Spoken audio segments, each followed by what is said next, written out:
quick Bible study for you as I sit outside my trunk and read this book. Therefore, put on the complete armor of God so that you may be able to stand your ground on the day of battle. What day is that? And having fought to the end, when is the end? To remain victorious or to remain victors on the field. Stand, therefore, first fastening around you the girdle of truth, and putting on the breastplate of uprightness, as well as the shoes of the good news of peace, a firm foundation for your feet. And besides all these, take the great shield of faith, on which you will be able to quench all the flaming darts of the wicked one, and take the helmet of salvation and the sword of the Spirit, which is the word of God.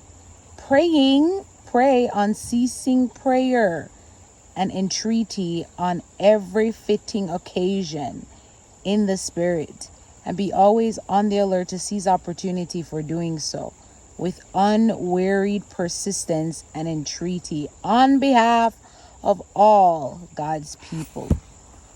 So it tells me for battle, I need truth, uprightness, peace, faith, salvation, and the word of God. It also tells me that I am to get dressed, which is to put on the complete armor, every single piece: truth, uprightness, peace, faith, salvation, the word. You cannot have one without the other. And it belongs to my daddy. This suit, it ain't mine, which means what's underneath is mine, but the suit is his.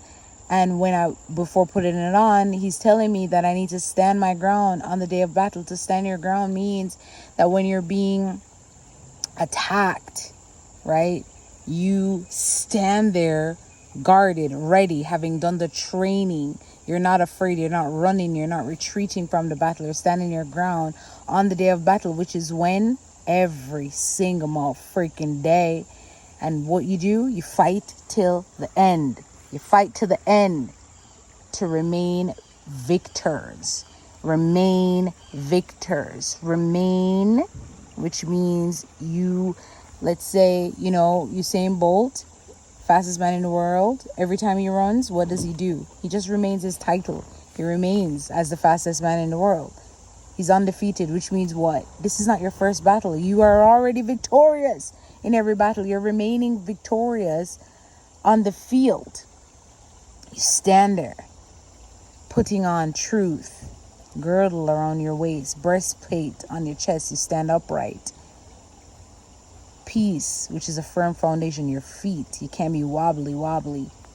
And then the shield of faith. And guess what about faith? It says you will be able to quench all the flaming darts of the wicked one, which means when Satan attacks you, faith is the one thing you need. Faith. He comes for your faith. It says faith quenches his darts. So you need faith for the attacks that he's given you. Anyway, salvation, the helmet. You know who you are. You stand there knowing you are. And the word of God. It says the sword. That's our only defense. We fight back with our defense, but we block with our shield of faith. Then you pray unceasingly. This is the activation in the Spirit. Everything happens in the Spirit. And then you're always on alert to seize an opportunity to pray for other people. Major key. Always on alert to pray for other people. Always on alert to pray for other people. Because even though you're standing there and you think the fight is about you, baby, let me tell you right now, you take your eyes off your own issue, take your eyes off your own situation, and you're praying for other people.